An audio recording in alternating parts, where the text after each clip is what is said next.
Eber adalah tokoh yang disebut dalam Alkitab, khususnya dalam silsilah keturunan Nuh hingga Abraham. Dia adalah keturunan dari Sem, anak Nuh, dan dianggap sebagai leluhur bangsa Ibrani.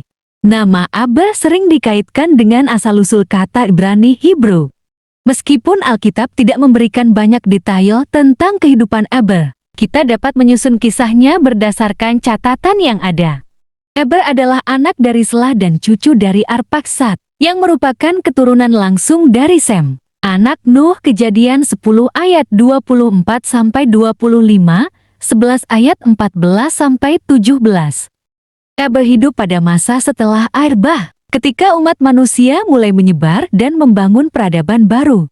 Dia memiliki 2 putra, Peleg dan Yoktan. Kejadian 10 ayat 25. Nama Peleg berarti pembagian, karena pada zamannya bumi dibagi. Mungkin merujuk pada peristiwa Menara Babel dan penyebaran bangsa-bangsa.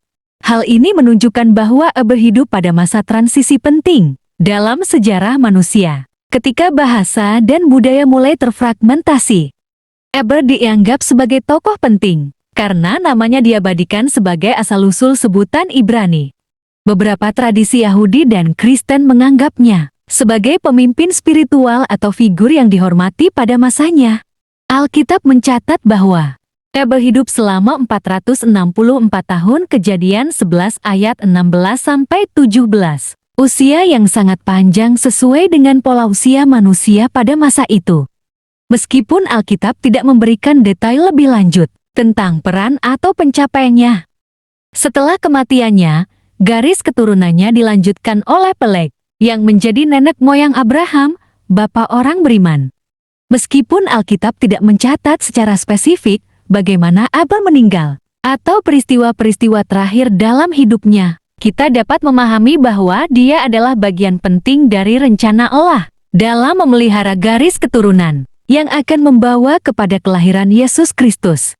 Eber adalah mata rantai dalam silsilah mesianik yang menghubungkan Nuh dengan Abraham dan akhirnya dengan Yesus. Lukas 3 ayat 35. Eber memiliki peran penting dalam sejarah keselamatan, karena dia adalah salah satu leluhur langsung dari Yesus Kristus. Silsilah Yesus dalam Lukas 3 mencantumkan Eber sebagai bagian dari garis keturunan yang membentang dari Adam hingga Yesus. Dengan demikian, Eber adalah saksi bisu dari rencana Allah yang terus berlanjut melalui generasi-generasi menuju penggenapan janji keselamatan melalui Kristus.